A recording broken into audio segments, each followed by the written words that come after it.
अस्सलाम वालेकुम, doctor हनाना hair. आज मैं आपसे डिस्कस करूंगी हेमराइड्स, जिसे हम लोग पाइल्स भी कहते हैं या फिर जिसे आम ज़ुबान में बेसिकली बवासीर भी कहते हैं। ये बेसिकली स्वोलन वेन्स होते हैं जो कि पेशेंट के एनल और रेक्टम रीजन को मुतासिर करती हैं। रेक्टम जो होता है वो बेसिकली आंत का सबसे आखिरी हिस्सा कहलाता है।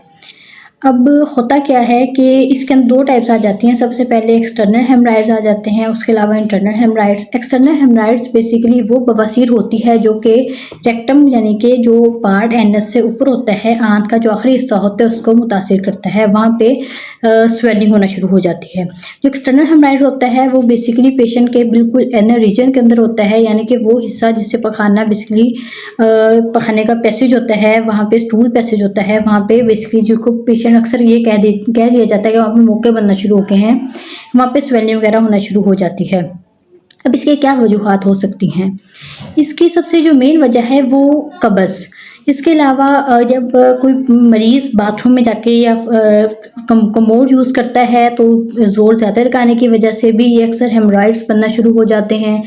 इसके अलावा उसकी ऐसी डाइट जिसके अंदर फाइबर नहीं है, यानी कि ऐसी कोई रेशादार ग़िज़ा उसके अंदर नहीं है, वो भी बेसिकली बवासीर का सबब बनती है। बहुत ज़्यादा औरत अक्सर प्रेग्नेंट औरतों के अंदर भी बवासीर देखने को मिलती है। या फिर क्या होता है कि बहुत सारे कब्ज़ की वजह से जब मरीज़ों को बाथरूम में बहुत ज़्यादा देर बैठना पड़ता है, उसकी वजह से भी क्या होता है कि मरीज़ स्ट्रेनिंग होती है, यानी कि वज़न ज़ोर लगाता है, जिसकी वजह से क्या होता है कि ब्लीडिंग स्टार्ट हो जाती है और वो हेमराइड्स का सबब बनती है।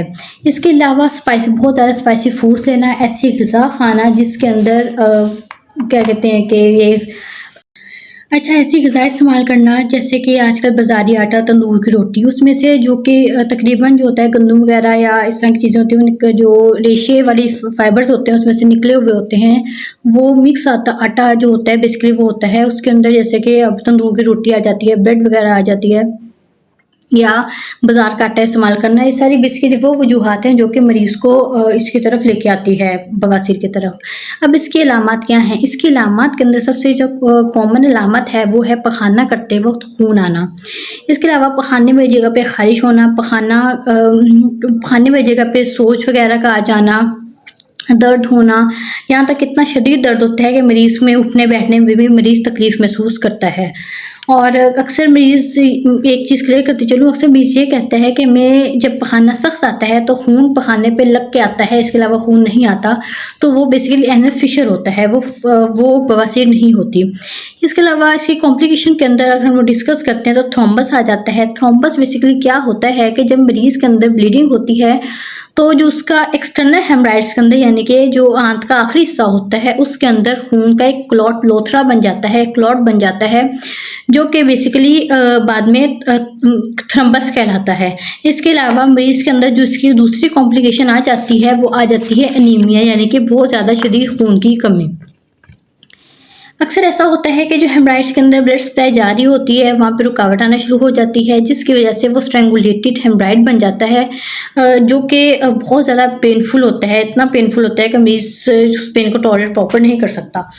अब इसकी प्रिवेंशंस क्या हैं? ऐसे कौन सी हम लोग इक़दामात करें कि हम लोग बवासीर से बच सकें? इसके अंदर सबसे पहले आती है अपनी डाइटरी चेंजेस। अपनी डाइट के अंदर हाई फाइबर डाइट लेके आएँ, जैसे कि ऐसे फ्रूट्स खाएँ, वेजिटेबल्स खाएँ, की तरफ आएँ, अपने डाइट के अंदर प्रॉपर फाइबर वगैरह का इस्तेमाल ज़्यादा से ज़्यादा करें, जो कि क्या होगा कि आपको कब्ज़ से बचाएगा, जिसकी वजह से पाइल्स की जो चांसेस हैं वो काफ़ी हद तक कम हो जाएंगे। फास्ट फूड, तंदूर की रोटी, ब्रेड वगैरह को आप लोग जितना हो सके उस चीज़ को अवॉइड करें। पानी का इस्तेमाल ज़्यादा से ज़्यादा करें, इसबगोल का इस्तेमाल करें। अगर आप बाथरूम में जाते हैं, कब्ज़ वगैरह है, तो आप लोग उसको बाकायदा बैठ के ज़ोर वगैरह ना लगाएं। जितना प्रेशर क्रिएट होगा उतना ज़्यादा ब्लीडिंग के चांसेस ज़्यादा हैं। ऐसी एक्सरसाइज करें ताकि आपका वेट लूज़ हो। जैसे जैसे ओबेसिटी ख़त्म होगी वैसे वैसे आपके अंदर हेमराइड्स के चांसेस काफ़ी हद तक कम हो जाएंगे। ये बेसिकली सारी वो एहतियाती तदाबीर हैं जो कि हेमराइड्स के पेशेंट को आजमानी चाहिए। अब इसका डायग्नोसिस क्या है, हम कैसे पता चलता है कि मरीज़ को हेमराइड्स है? सबसे ज़्यादा जो कॉमन मेथड यूज़ होता है वो है डिजिटल मेथड, यानी कि पेशेंट को हम उस जगह को प्रॉपर एग्जामिन करते हैं, एनर रीजन को प्रॉपर एग्जामिन करते हैं। वहाँ जाके हमें अक्सर कोई किसी किस्म का थ्रोम्बस या हमें मोके वगैरह देखने को मिलते हैं। इसके अलावा टॉपिकल ट्रीटमेंट हम लोग देते हैं, यानी कि ज़ाइलोकेन जेल वगैरह पेशेंट को कहते हैं कि अप्लाई करें। इसके अलावा जीटीएन जेल वगैरह कहते हैं कि वो अप्लाई करें ताकि पेन जो है वो कम से कम हो। पेन रिलीवर्स देते हैं, टू सॉफ्टनर्स वगैरह ऐड करते हैं, यानी कि ऐसी अद्वियात देते हैं जिससे कब्ज़ के जो चांसेस हैं वो काफ़ी हद तक कम हो जाएं। इसके अलावा जो इसका परमानेंट ट्रीटमेंट है वो है रिमूवल ऑफ हेमराइड्स, यानी कि जिसे हम लोग हेमराइडेक्टमी कहते हैं, यानी कि सर्जरी के ज़रिए, ऑपरेशन के ज़रिए मरीज़ के जो हेमराइड्स हैं या जो मरीज़ के बवासीर है, सर्जरी के ज़रिए उसका इलाज कर दिया जाता है, उसको निकाल दिया जाता है। कोई भी क्वेश्चन हो, कोई भी क्वेरी हो, आप मुझसे इजीली कमेंट बॉक्स में पूछ सकते हैं। मेरे चैनल को लाइक करें, सब्सक्राइब करें। Thank you.